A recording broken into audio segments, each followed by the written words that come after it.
Thank you for joining us for this month's webinar for the membership of the National Chimney Sweep Guild. If you attended the recent convention at the Mohegan Sun Casino and Hotel Resort, perhaps you saw and listened to our guest this month as he presented a fantastic presentation on people over profits.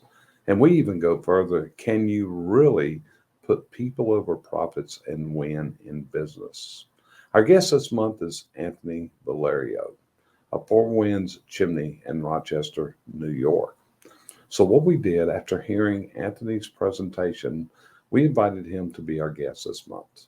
And in this webinar, myself, Cheryl Eisenhower, Brandy Biswell, and Josh Kelly, we asked a lot of really probing questions of Anthony about his process, about how he did this, how in a period of 5 years he took and became an industry leader, a role model for many, and a guy that a lot of people are watching.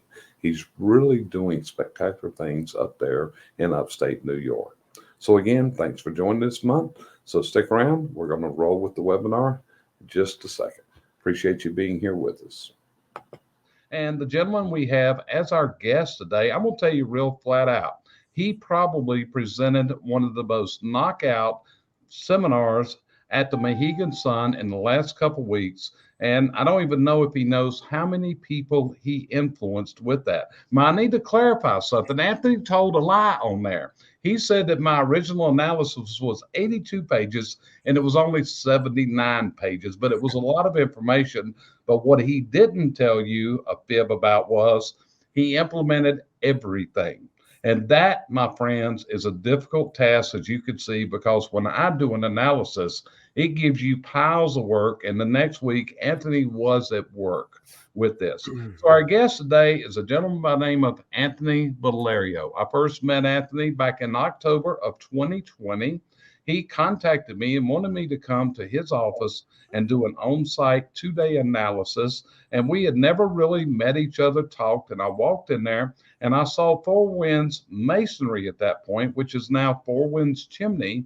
And I saw it 3 years ago, which was 2 years after Anthony had started this. And what I've been able to see is Anthony has built one of the most phenomenal teams of players. One of the few teams, and I tell people this, that Anthony, I swear those guys would take a bullet for you. I'm really serious. When you look at this, and when I'm teaching a class and they're in there, I'm looking at all those Four Winds black t-shirts, and they're all attentive and they're playing. So, Anthony, how are you doing today, brother? Good. Just so you know, too, anything past 10 pages or anything past 10, I typically round up. I round way up. So that's where I went to 82. I understand. Just knew it was more than 10. That's it. It was a lot to do, though, wasn't it? Oh, yeah. So, Anthony, I'm going to start out here. Let's tell the folks that are listening, tell us a little bit about Anthony's background. Give me a short synopsis of who Anthony is and who Four Winds Chimney is, okay? You're located in Rochester, New York, but I'm going to let you take it from that point. Yeah, so Four Winds Chimney, we're out of Rochester, like Jerry said. We just finished our 5th year in business, which was February 2018. And my background is I grew up in a masonry family, always with a focus on chimneys and fireplaces. So my big claim is 4th generation at it. So I grew up in a big family business. They're about an hour and some change away from me. They're still in business, very close with me. And but yeah, out of Rochester, we run 29 full-time employees here. Married, my beautiful wife Laura, 2 kids, Evie, are a big reason why I do everything that I do. And just happy to be on. That's it. And like I said, the whole thing is this is a family, not just family members, because you actually have 2 sisters that work in the business, but a true family atmosphere when you go there. I had the privilege, I actually visited there on February the 14th of this year, and I went there in the morning. And it was your anniversary, your birthday of starting the company. Luckily, I was in the area, so I was able to come by and wish you a happy anniversary and talk to some of the guys and watch them rolling out the door like they do every day, like clockwork. So let's get started with the round table. Cheryl, why don't you go first? What's the first question you would ask Anthony today? One of the things I keep hearing you talk about is people over profit. What led you down that path? Yeah. Yeah. I mean, so that's, I think that's been our big moral compass at Four Winds. And, there's some like subcategories off that. I mean, our big saying is goodwill above all else, and really goodwill above all else materialized in the business was people over profit. And, I always say I kind of dumb it down that I was never like a good numbers guy. Like that was never my thing. I came in knowing how to do the work. I'm very confident in that. My family gave me a really great work ethic, and, but I was never that focused on the numbers. I was focused more on how people felt working for me and how I wanted them to feel. And that, because I grew up in it. Other than my family business, I worked for other businesses along the way, especially when I moved to Rochester. And, there were certain events that went down where I just realized that like just how I felt when employers put numbers over their employees' well-being, that if anything, the business suffers. I mean, I saw that clear as day. So when I started Four Winds, that was it. I just never wanted to be that focused on it. And it not with a carelessness. Like in the beginning, I had to know the bank account was growing. I mean, that was like the most basic metric for me. And, but still was never my guiding force, because numbers were never the guiding force. It was always how people felt working here. I wanted them to feel like this was a different place for them to work than they ever have been before. So Cheryl, does that answer your question on that? Because I want to add this too to what Anthony just said. Whenever I do an analysis, one of the things that people have to share with me is what's their vision for the company.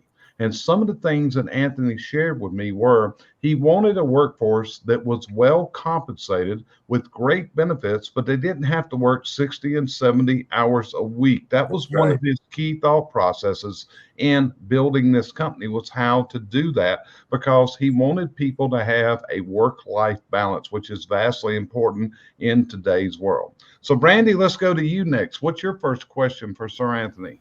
Yeah, so we already mentioned you have two sisters that work in the company with you. And normally, we tell people don't hire family, but you and your sister seem to work really well together and seem very close and don't seem to step on each other's toes. Tell us how you accomplish that.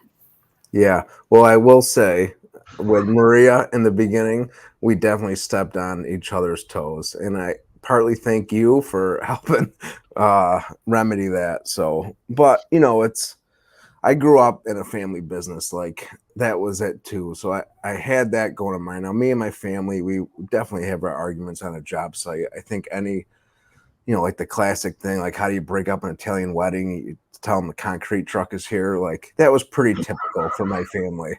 And, like it just was typical. So, when it's both, when Maria came on first, my younger sister, we definitely had because there's a family dynamic, and you really have to separate the two somewhat.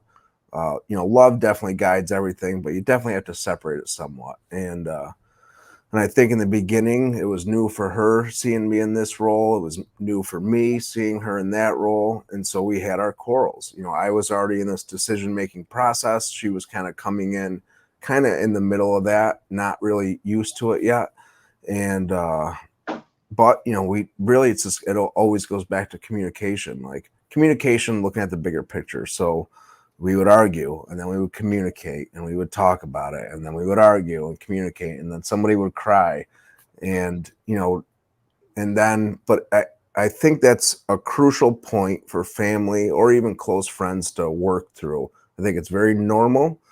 I think it's expected. And I think if it didn't happen, something's wrong.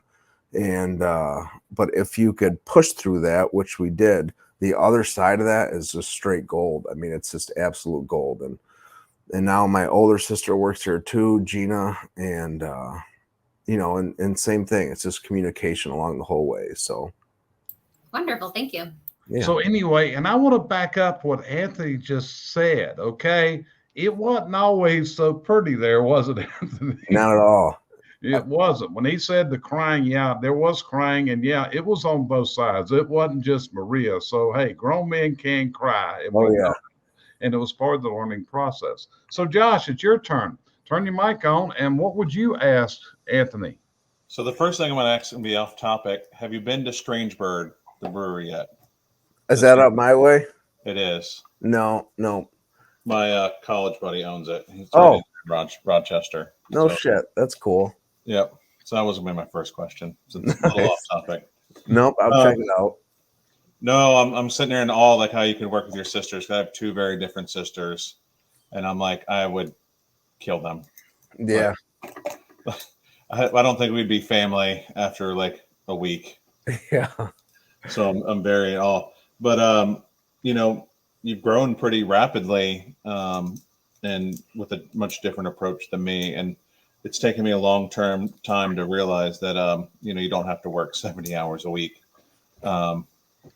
really and truly. But you know, a lot of it, my questions are going to come down: how are you recruiting these good employees? And because that seems to be a real issue for companies. Yeah. Yeah, it seems that way. So I'll tell you the avenues that we use, and this is, I like this topic because it's twofold for me. One, like how we really the only way that we recruit, not only way, but the big way is through Facebook, through social media. We spend a lot on content generally for the business. We make a lot of content, and I repurpose that for a lot of different things. So that's definitely, of course, to get jobs, to attract customers, to promote our brand. On the second side of that, because we recruit through Facebook, social media, I also try to promote our culture here because that's one of our strongest things that we have going for us. But everything is through Facebook, through social media. And so that's a big one. So they can, when they apply, when they see the links, when they see the videos, they're already getting a good idea of what our culture like is here. And it was I forget who Jerry had on. This was a while ago, and it always stuck in my head of like, very simple. Like that post should, whatever, let's say you're making a post for employment, the top 3 lines of that post should solve the conflict that the potential applicant has in their head at the current job.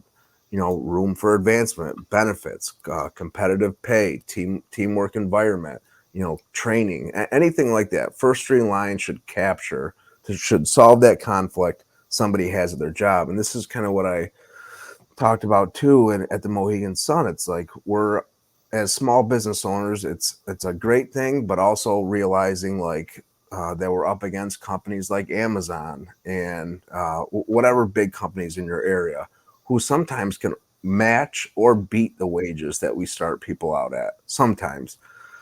So what's the advantage from there? I mean, and really you have to try to for us, we try to capitalize that in the first 3 lines of any post that we made, all through Facebook, social media. Second, which I think ties into culture of a company and how you treat your people, is so like Alan Rush talks about how when you're presenting when you're going to a customer's house and you're presenting an estimate, what makes you different than the competitor that's going there? Classic response is, well, we're certified. Well, we do this. I mean, every other company is saying that same thing. Every other company. So what really makes you stand out? Putting that to the employment side of things and recruiting side of things, you have to find those things that stand out. And so I narrowed that down to my employees. What makes me stand out with them? What makes Four Winds Chimney stand out with them?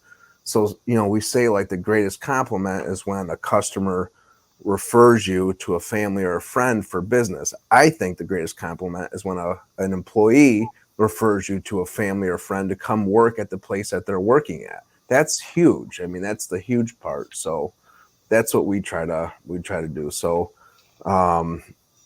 employees referrals are a good one for us. They've always panned out really well.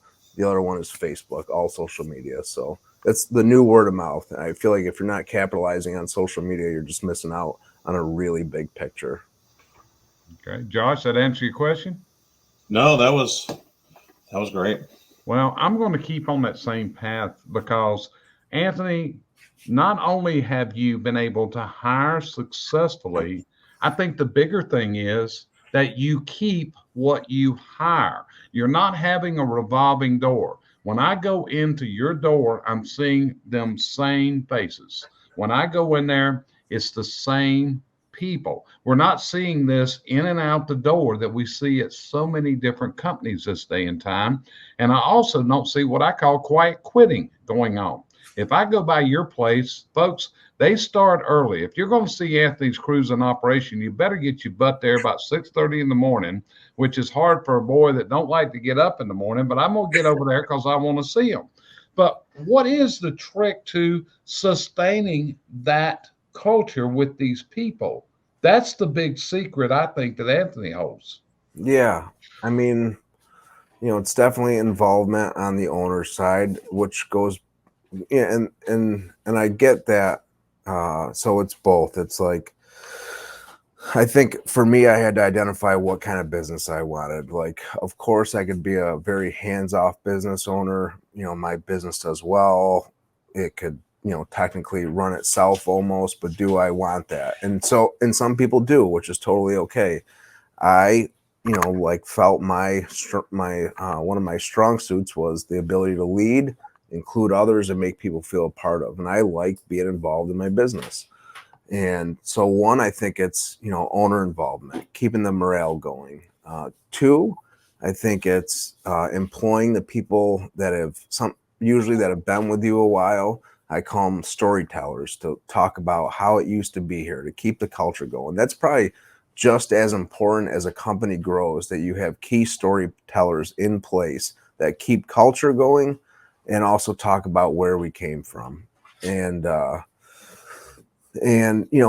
so I also invest a lot in just the extracurricular stuff. I mean, like you said, I talked about my vision for the company with you and years ago. Top of my list was a 40 to 45 hour work week, where people are making a great wage, the equivalent like they were working a 60-hour work week. I knew that, you knew that, my employees knew that, always with them in mind. And then a lot of it's the extracurricular stuff that we do, the pig roast, the cookout, the extended holiday vacation. Just, we're doing National Hot Dog Day coming up, calling it a half day and cooking out. Just all stuff like that separate you and separate you from others. And, I looked at it like people talk about the waste of losing an employee, losing someone that you've put time into training. So, and that it could be 1 to 3 times their salary, at least when you calculate it all in. And so I'm like, I would much rather spend X amount to have a positive, upbeat culture here than recycle people over and over. I mean, there's that waste of money. There's inefficiency of getting jobs done on time because you're losing quality people. I mean, the list just goes on and on. That'll spiral. Yeah. And I'm going to add this to it. And Brandy, I think you can verify what I'm getting ready to say. I can walk onto a company's property, and within 5 minutes, I can sense, and Brandy's shaking her head. She knows exactly what I'm talking about. You can actually sense the character of those people. I just did a SWAT meeting this week with an employee, and it was a new workforce from a year ago. And believe me, you can sense that when you're in the room. Brandy, do you agree with what I'm saying here? Yeah, absolutely. The culture. The culture, you sense it when you come in. So Cheryl, your turn. What will be your next question for Anthony? So I'm big on training, and I know you are too. Give us a little bit of what you do in your company to train, and also to get these guys to buy in to what you're telling. Yeah. I think the two go hand in hand. So one is definitely like we talked about earlier, the culture stuff, all of that, which helps the buy-in, and then the other part is investing in employees, and that ties into the training. I think if you have the two, culture, investment, and training and advancement, that's what gets an employee to buy in.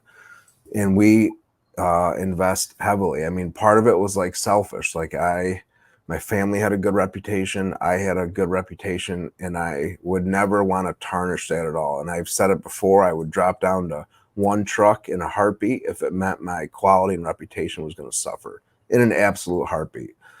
And, so typical for training for us, I mean, we have learned to train a lot in-house. I've had Jerry come in, other people come in, train a lot in-house. We're quick to get guys certified. Like, I had one guy get CSIA certified, within like 3 months of working here. He actually did the best on the test out of anyone else, but by, and I didn't care about like, well, he's only been here. He needs to be here 6 months first and needs to do that. I'm just like, man, if I could insert, I mean, it cost me, let's say $2,000, around $2,000. And at that time, a little less, actually probably a little more when you include his weekly paycheck. But I'm like, at 3 months, I'd be willing to take that risk. I would either lose $2,000 or I would invest in an employee to make them feel invested in, to produce much more than that. And so that's been it. So we get guys certified, CBC training. Our guys go through that a minimum of an hour a week. That's a standard of working here. Brought them out to the convention this year in Mohegan Sun, brought 15 or 16 people out to Vegas before. We send them to trainings. We just built a mini house in the shop that's got a wood stove, furnace, water heater inside of it, fireplace, B-vent, Class A chimney. It's got all that just to keep that going. So, and I think that ties into all of it. When employees feel invested in, they buy in. That's the biggest thing. So. Okay. So I hope everybody's listening, because this is what's going on. In fact, Sean Kramer just said one of the great things is when your employees can tell the story. And see, Anthony, I think that's what's happening here. Your employees can tell the story, and they actually sell you and the company to prospects. And that's one of the secrets I think you have of building this company up. So Brandy, what's the next thing? Because you're very familiar with Anthony's company. You've worked with them on their service Titan integration. So what would you ask Anthony? Yeah, well, first, a quick story, because Jerry, kind of goes back to what you said. Like, when I visit somebody, I want to be there before anybody else in the morning. And I remember the first time I went to visit Anthony, we got in a day early and just went by to know where I was going. And I was asking, what time do you guys start? Because I want to be here before. And I remember Vinny saying, I get here at 4 a.m. And I'm like, I get up at 4. Yeah. And I'm like, yeah, I'm not going to beat anybody. I'm not going to beat you here. Yeah. But my question would be, so I had the pleasure of watching when it was just Maria with a little bit of Sarah's help, and she was running around like a mad woman. And now you have Aaron and Jill and Sarah full-time, and they are phenomenal. Did you hire them, or did you let Maria hire them? How did you get these phenomenal girls? Kind of both. I'd say, I'd say the first hire was kind of my guidance, because I knew we needed it. After that, I went off what Maria was telling me. And I will say too, I mean, definitely with your help, and I have talked you up a lot, and I can't be more thankful for everything that you've given us, the knowledge that you've given us. And I always say, like, I've told other people that have asked me about you, and I've said, one of the best investments I ever made for my company was bringing Brandy on. So, Jerry, you're a close second to Brandy. Ladies first. No, that's right. No, but so the first one, kind of Maria, and then tying into the culture, all that. Once we started to hire more, per Maria's advice, the training side of that was all on her. And I said this at the convention, like, I, of course, am proud of the guys out in the field, like, incredibly proud of what they do. Happy, grateful. I am more proud, I feel, of how our office runs, because it's clean, efficient, consistent. It's just, and so, yeah, I guess that's it. Yeah. I mean, I've seen it firsthand. They care so much about 4 Winds and the job that they do, and they aim to get better. It's incredible. That's right. Yeah. Well, I learned something today. I always knew that I could not depend on Brandy after 6 p.m. in the evening. Now she's blown me away, because now I know I can't depend on her at 4 a.m. now. I mean, really, that just shocks me that you actually, but it's the truth. Those guys are there. They're knocking it out of the park. Didn't you see that, Brandy, when you rolled in there the next morning? Oh my gosh, yes. Yeah.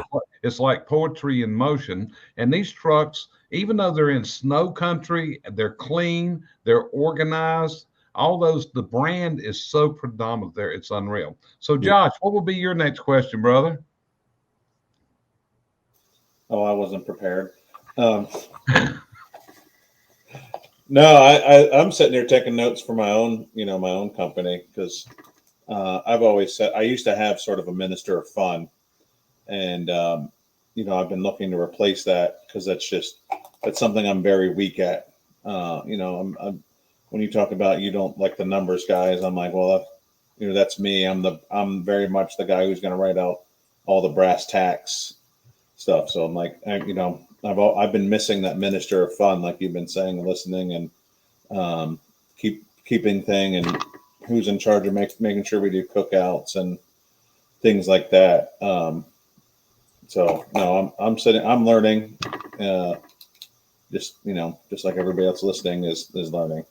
Yeah, I think it's both. I mean, like I said, in the beginning, for me, I wasn't good at being guided by numbers. I just couldn't work that way. I had to break stuff down. Very simple for me. I'm not built that way.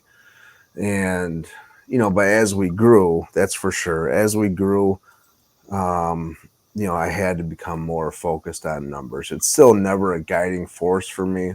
But now with this many people, I'm responsible for this many people and those many families. And so I can't make careless and reckless decisions. And I said it also at Mohegan Sun, it's my job. I've learned, one, be a leader, but run a profitable business that's going to be around for my community, my employees, and my family for years to come. So, okay.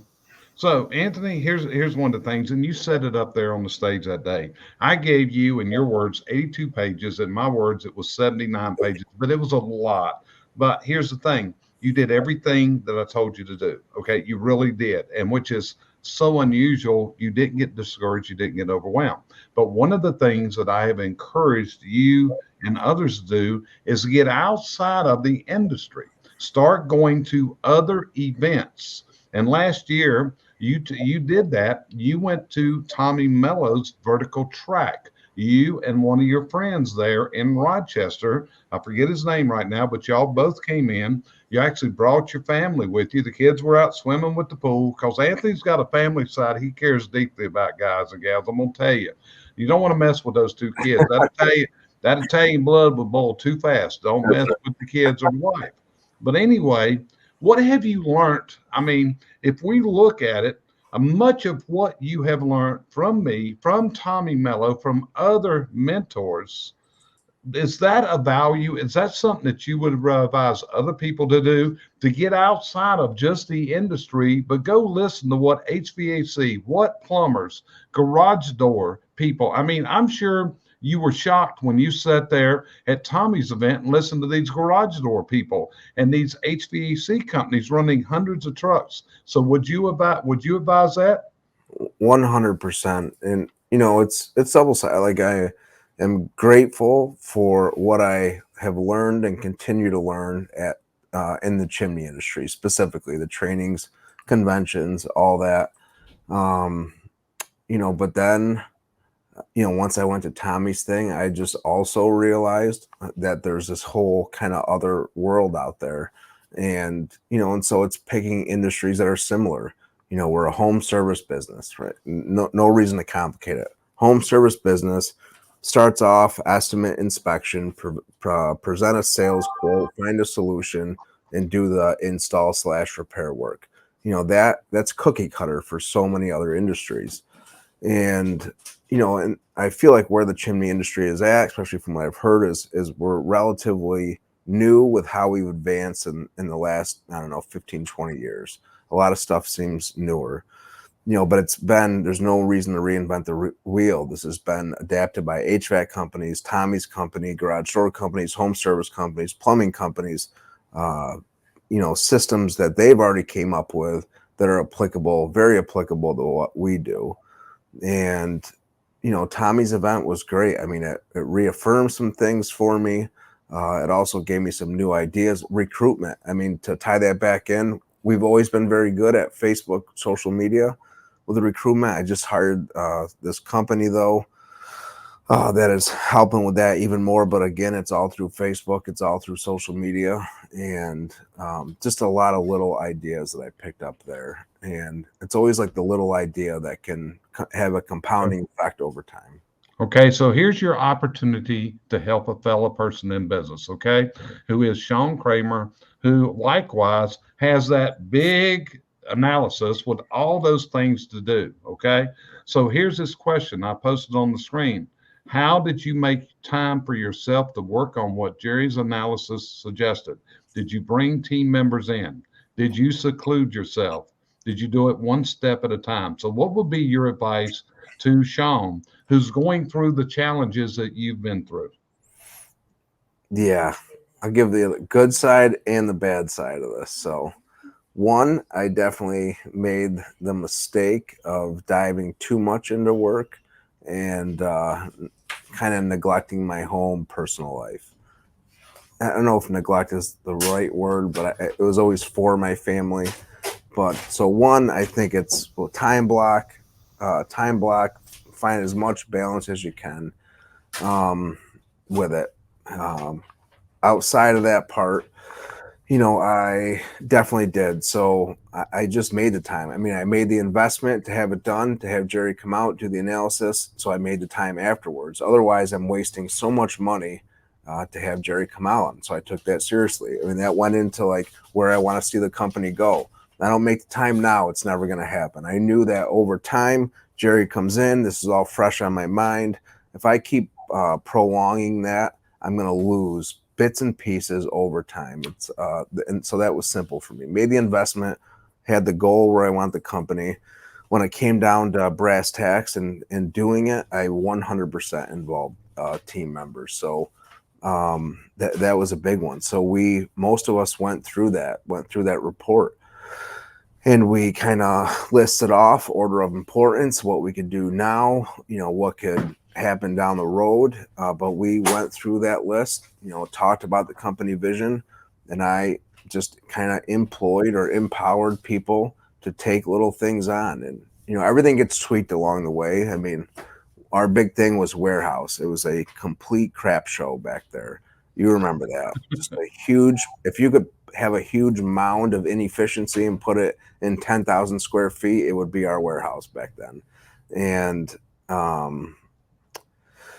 so that was the first thing, that was a big one for us, but people want the challenge. People want the responsibility. It goes back to feeling invested in, feeling believed in, employ team members. This is where I want to go. 3-year vision. This is where I want to go. These are the steps to get us here.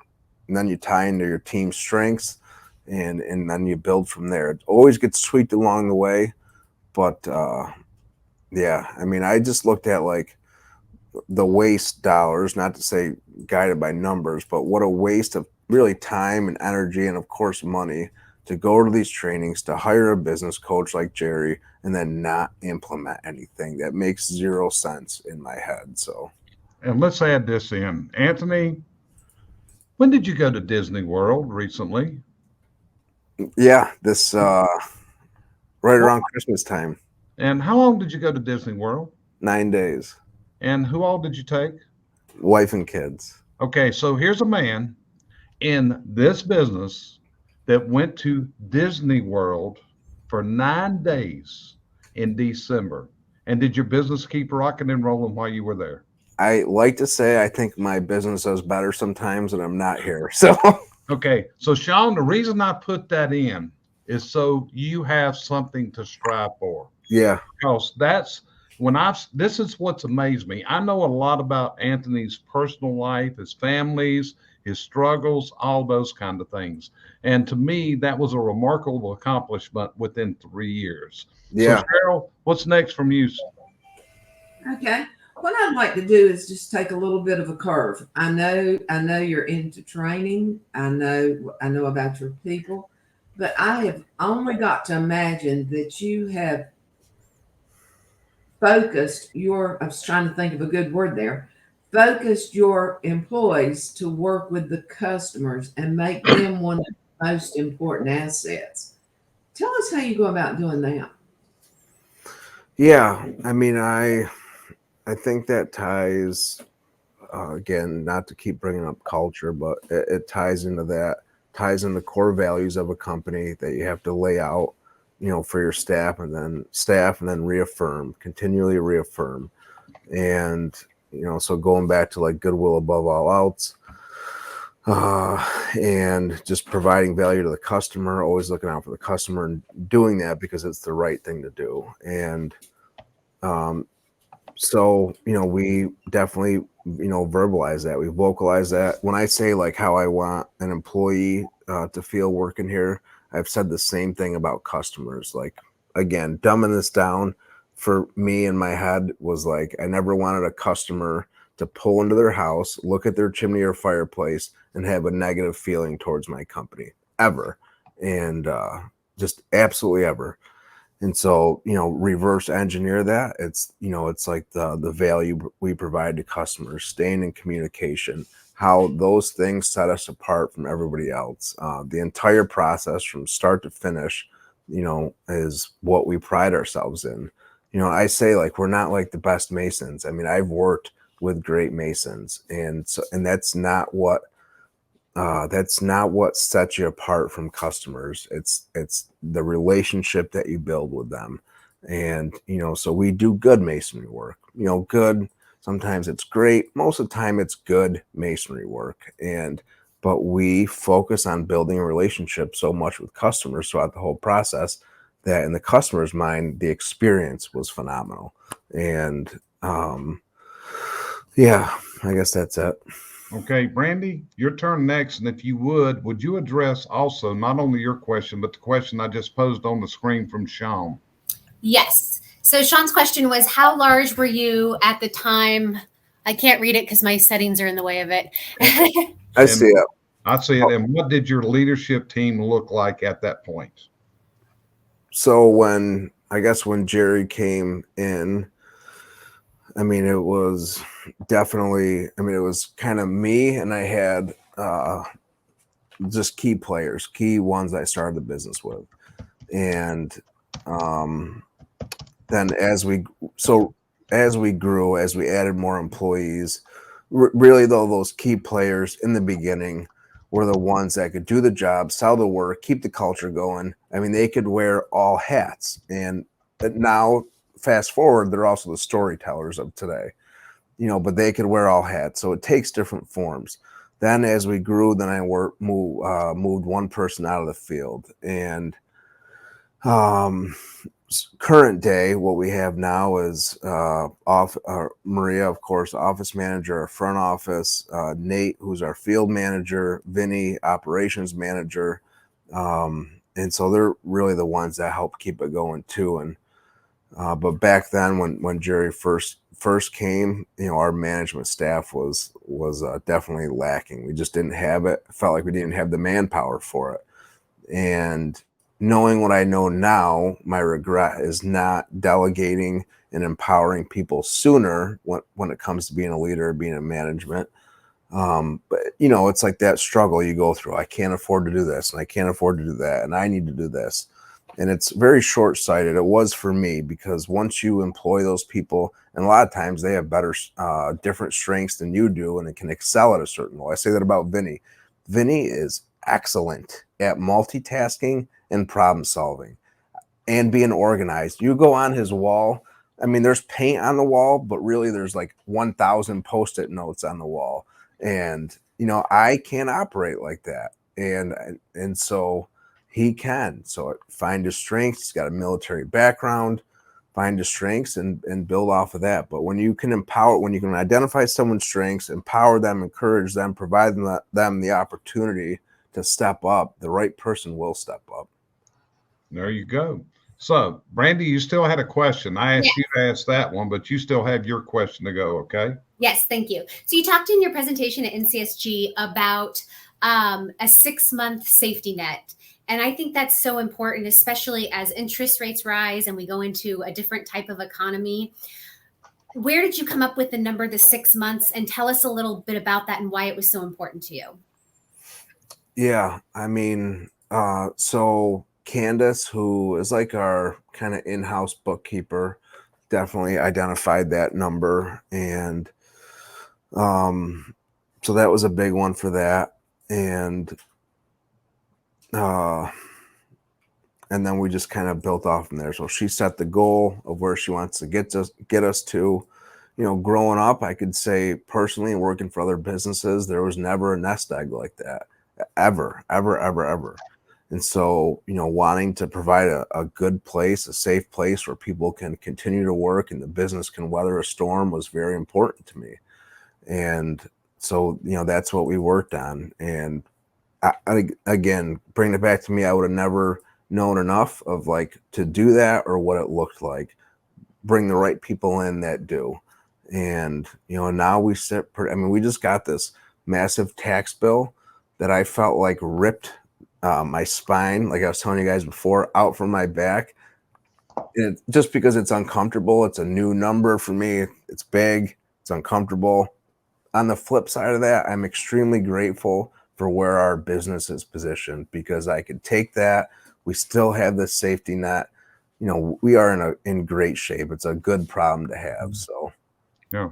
But Brandy, I'm going to add to that. That was in his analysis. Part of what we deal with is the financial stability of the company. So what we encouraged was, and if you remember, this is in 2020, folks. What was happening in 2020? We were into the COVID years. Luckily, we were past the panic. But again, this was what he had, a strategic plan, and he did them step by step by step. So I just posted this comment that I think says it. Eating an elephant can take a while. However, it's well worth the small bites that it takes. And I also just posted up the link to an interview that Cheryl and I did with him in July of 2021, which was halfway between today and when I came into the company. So what we've done is what he's done. He's worked the plan, even though sometimes it was painful. And did it hurt? And asked the question, what kind of leadership team? I'll tell you, there weren't one. Okay. Anthony, there weren't one. Okay. Yeah. We're crying out in the parking lot together one day. You remember that? I remember. Oh, yeah. I was just about to bring that up. Yeah. Yeah. You remember, Randy, when we called you, we were both crying in the parking lot that day. Okay. Because I told him, I said, to do this, we're going to need to bring Brandy in. And his words were, if you say it, let's do it. That's right. Okay. That's to me is the secret of Anthony, just to be honest with you. So Josh, it's your turn next. All my questions are answered. Okay. So don't worry. Brandy can always come up with many more. Okay. So not a problem. So Josh, let me ask you something. Are you learning from this as a business owner and as a coach what we're talking about today? Oh, yeah. Like I said, I'm sitting there filling up a page with notes. Like I said, I really missed that when I had that Minister of Fun. That's it. I had that people element that unfortunately, it's just not me. Yeah. It's not that I don't care about my employees because I do. It's just that, and I can sit there with the best of them and break balls and, and do that stuff with them.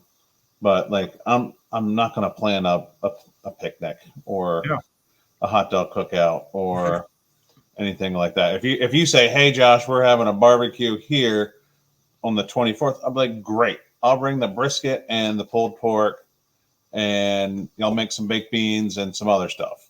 But that initial hurdle, it's just not who I am. Yeah, and it's not. And that's the whole thing, Anthony. And that's why, like I said, when I look at the seminars that were done at the convention, and I presented two, okay, Cheryl presented one, Randy presented a couple. Again, I feel like the one you presented was at a level, it was spoken from the heart. Yeah, let's get real. You did have a couple Bloody Marys before you went up there, right? Oh, yeah. Yeah. No secrets held back, but it didn't affect your performance at all.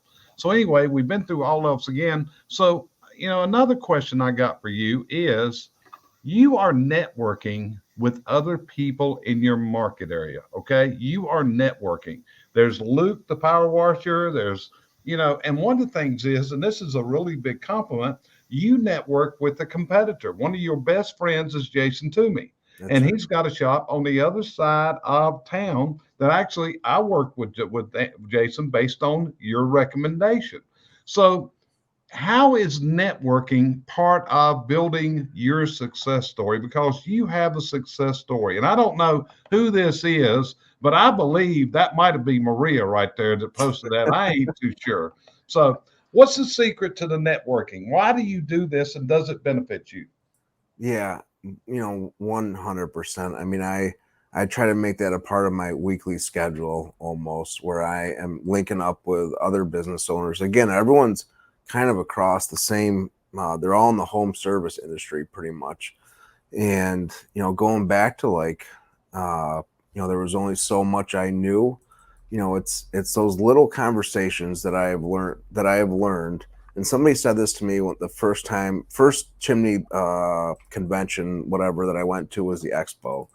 And before I went, somebody said to me that the training is one thing. Like, of course you can learn some stuff there, but the gold nuggets are always in the conversation that you have with people. That same thing applies locally. So I surround myself with businesses who are like-minded, who are trying to stay up to date on stuff. I mean, I have gone out and sought those relationships. I don't wait for them to come to me. I've gone out and sought them. And, so I network with them. We talk about struggles. It's almost like a therapy session sometimes. Talk about struggles, new ideas that we're implementing, customer stories, anything like that, employee concerns, what we're doing to add value to the business. And we toss that up with each other, and fortunately, I'm surrounded with a group of like-minded business owners who either encourage, sometimes they'll offer advice or offer a new idea. I mean, that happens to me almost on a weekly basis. Now, it's not like every week I leave with this, oh, I need to implement this right now. Sometimes, but I need to implement this right now. Really, it just plants a seed for me. I've learned over time, plants a seed. And then when the time comes up, it clicks in the head of, remember this conversation. I learned this thing. So-and-so does this at their company. It works for them. Let me implement that here. Jason Toomey, really good friend of mine. When I look at when I first opened up, I had no knowledge of the chimney industry outside of my family. The forums, the Facebook forums were the first introduction I had to see how expansive it was. I put on there opening up a business. Jason in Rochester, Jason reaches out to me. He says, get certified, join the guild, blah, blah, blah. And, and that was big for me. I had no idea what the guild was, had idea about the certifications. And here is a local guy telling me hey, this worked for me, do these things. Now we usually text almost every day or every other day, talk at least once or twice a week. I got a missed call from him this morning, so he's probably going to be on my nuts for that. But, Jason's a good guy. And again, he's been a huge asset to my guys too. And I feel like we have been to him and his company as well, but that's definitely reciprocal. So. Gotcha. So good answer there. Cheryl, this will be your last one. What's your final question for Sir Anthony? Well, not that I'm privy to a lot of these analyses that Jerry sends out, but I lose a lot of hours because he's writing analysis. But if you're going back through the analysis, I know we've got hiring, we've got culture, we've got leadership, we've got systems, we've got on and on. If you had to pull out the part that put you the most where you're at now, is there a particular part that you can narrow on? Yeah, management team, developing leaders within, zero doubt about it. So that was the big one. Yeah, everything has stemmed from that. I mean, everything has stemmed from that, has stemmed from the result of others. And like Jerry said, when he came in, there was none. There was me, and then that was kind of just it.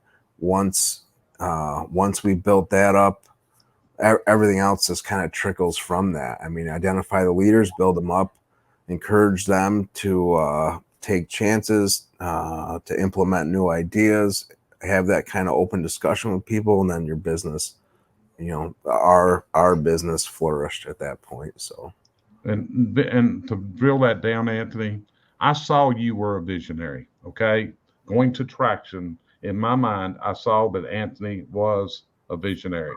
And when we look at Tommy Mello, Tommy is a visionary. Yep. And what he has a team of delegators. And that's how he gets this stuff done, that he gets done with what he's doing. So, Brandy, I know this is tough for you, but this is your last one. So, I know, and I always have to have a comment before I can get to a question. My comment was actually that my husband says the same thing. He says at conventions that the best learning happens in the hallways, in between the classes, and at night, which is hard for me because I'm an introvert. So I'm looking for the staircase to sneak up. But my question is, you talked at convention in your class about community events. And we know that, especially for the millennials and Gen Zers, that's really important to them, that their work is meaningful and giving back to the community. Can you just give us an example or two of how you've done that? I can. I will also say your talk at HPBA, I remember Jerry was sitting right behind me. I absolutely loved that. And I love that you hit on each generation. It's like I knew that. It's like I knew it, never put words to it, but how you hit on each generation and what they value in the workplace, identifying that and trying to give that to them is how you sustain. I loved the way you put that. Absolutely loved. So, yeah, I mean, so other than the cookouts, all stuff like that, community, staying involved in the community. We do cure childhood cancer. We do their big golf tournament. Everybody goes to that here, even the people that don't golf. It's just a mandatory thing. We do school lunch programs that we take care of. Now we're doing this new one where an employee every quarter is going to pick a community organization of their choice that we either donate financially, donate our time, toys for kids. I mean, just all across the board. We also sponsor, baseball teams, hockey teams, anything like that we try to stay plugged in the community. And I think that's what gives people a good sense of purpose too, is you're not just going to work for the man to do this job. You're also making a difference outside of that. That's not going to affect every person, I've learned, at a company.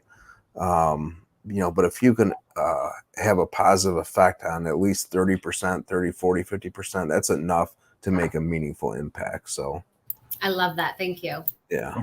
Okay. So Sean has a question, and I think this is a critical one. Totally agree on building the leadership team. And that's just so you know, that's what he spoke on there, and he has been working to build leadership skills. But his question is, how did you find your leaders? Yeah, I mean, so we've done it a few ways. I mean, in the most basic form, I identified what a leader looks like, what this role needs to have, and you try to sit down with people, hear their thoughts and visions on where they see it going. I think you can naturally identify some skills. What I will say is helpful too, that I know Cheryl does the DISC assessments. That's a big part, especially as more numbers become involved, more people become involved. You want the right person in the right roles. There's DISC assessment. There's this other personality index that it might sound weird, but they give you a pretty good predictor as how somebody's going to fit into a certain role. And, and then even in a basic sense, you identify it within the company. So for us, I had the natural people that were already taking that on, that I could see others going to. They're a lead technicians just like anybody else, but 5 times a day they're getting a call from other leads. So why is that? Because they're viewed as a leader within the company. Basic stuff. And and that's how Vinny, Nate both moved into their roles.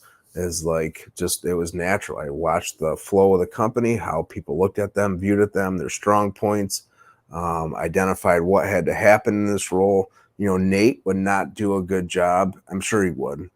Nate's strong suit is not doing what Vinny does. It's not multitasking. It's not this super organization thing. It's not constantly dealing with these bullet points that have to get crossed off. Vinny's very great at that. Nate, very good at training, working with people, keeping a culture going. And again, I could see those both naturally within the company. I didn't have to force any of that. And yeah, so I guess that's it. Leadership training is another big one, though. That's something I've learned along the way. We just did this thing at Rotary Club, which is also a good plug for community events. So I'm in Rotary Club here in Rochester. That's all about giving back to the community. I involve my company with anything that we do with that. We just went to this, it was Stephen M.R. Covey wrote this book called Trust and Inspire. It was all about leadership and how I want leadership to look here. And so I brought most of all the office staff there. And I think that's new. It's one, I had to learn, stay up on top of technical training, everything like that. Then as you build a management team, a leadership team, it's equally important to have them stay plugged into leadership training. So, well, Anthony, want to add too, you recognize the skills.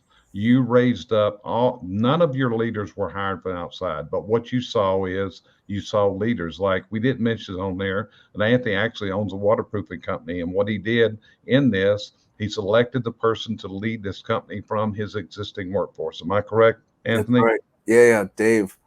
And, so when you look at it, that's how he built his team. But he built his team because of his true beliefs of what he was trying to build. His mission was clear. His vision was clear. And he lived that vision, even though, Anthony, it was tough at times, right? Yeah. So here's my last question to you, and it's not really a question. It's asking for your opinion. Let's say we got somebody listening us right now. Let's say that they're sitting here, and they're sitting there like you were at one day, and you said it, with $5,000, I'm going to start my own business. I'm starting here, and I got the challenges. I don't know what to do. I don't know where to go. I don't know how to build the strategic plan that you guys are talking about. What would be your advice to that person to get them to where they can look at what they have built, the ranch they have, with the sense of pride that I hope you can look at Four Winds Chimney as? Yeah. So it would, one, definitely be to get involved in the industry as much as you can. That's a big one. And then, it's being humble enough and vulnerable enough to identify that you don't know all the answers. And that sometimes, I think going back to the numbers thing, it's people get so caught up in well, if I hire a business coach or if I go to this training, I have to know if I spend X amount that I'm going to get X amount return on investment. I need to be able to track this. That did not work for me. I couldn't even wrap my brain around that. And so, and I think it's hard. I think it's a short-sighted way to look at things. I think it's mostly fear-based. And and again, I brought it back to I was confident that I could just work through anything. If I took a $5,000 loss, I'll work a Saturday or Sunday to make up for it. That was my thing. I always knew I could make it back. But I never had to. I mean, so to get involved, reach out to people, CBC, there's others out there too. Jerry and the team at CBC were huge with me, and just learn new things. I mean, you don't know what you don't know. And get involved in the industry. Books are definitely a big one. Books, podcasts, try to fill your brain with as much as you can. And that's just what I did. And nowadays too, so I will say, despite the mistakes that I made, I won't even say mistakes, because despite the choices I made of being so focused on the business, what that's given me today, from hiring, people like Jerry, Brandy, CBC, from staying involved in the industry, has given me a freedom and a success at home that I've never had before. And, to take the Disney trips, to be present with my family. I wasn't even raised that way. All we did was work growing up. That's all the men did in my family, was work. Really, because I was able to be vulnerable, hire people, coaches that could come in and provide a bullet point list of what to do. Doing stuff like that is really what gave me the freedom that I have today. Profitable business, happy employees, present at home, my family, and just freedom, like freedom. So, Oh, thank you, sir. So, Brandy, what would be summarize the last hour? If you were to summarize it in a short paragraph, what would you say about the last hour and the experience we've just had with Anthony? I'd probably steal Anthony's title of his presentation, People Over Profit. Okay, good. Josh, what about you? You've been making notes, you've been learning, and hopefully this is part of what you can inspire in other people in your new realm here. So what have you picked out? How would you summarize this hour? And I think this is one of the struggles I've always had, promote from within, is when it seems like when I've ever hired from without, people aren't willing to put I haven't found a manager that's willing to put in I've only had one manager in 15 years that was willing to put in the work. And unfortunately his wife got a super cool job, and she looks better in a dress than me. No, but I really like that. I mean, it's got me thinking about who I have and, what job duties can I assign them more and keep them more engaged. Okay, well, great. Cheryl, what about you? What would you summarize the last hour as? Remarkable, actually. I mean, I look at people. I read people. That's what I do. And Anthony puts forth what he really feels. And to me, that's one of the hugest things in a person. Not what they want you to hear, not what they actually think you need to hear, but what they actually feel. And to me, that makes it a remarkable hour. thanks, Cheryl. A lot. So, Anthony, you've said you've done everything I've ever told you to do. So I'm going to give you another marching order today, okay? Hit me with it. Yeah. Here you go. And this is to benefit others. I think you need to write a book. Do it my way. All right. I'll hear you out. I will tell you how to do it, Anthony. But Randy, don't you agree? A book from Anthony. I did it because Anthony, I don't know if you understand how many people look up to you look at Brandy shaking her head. I don't think you realize what a role model you have become in this industry. Not only that, to other people.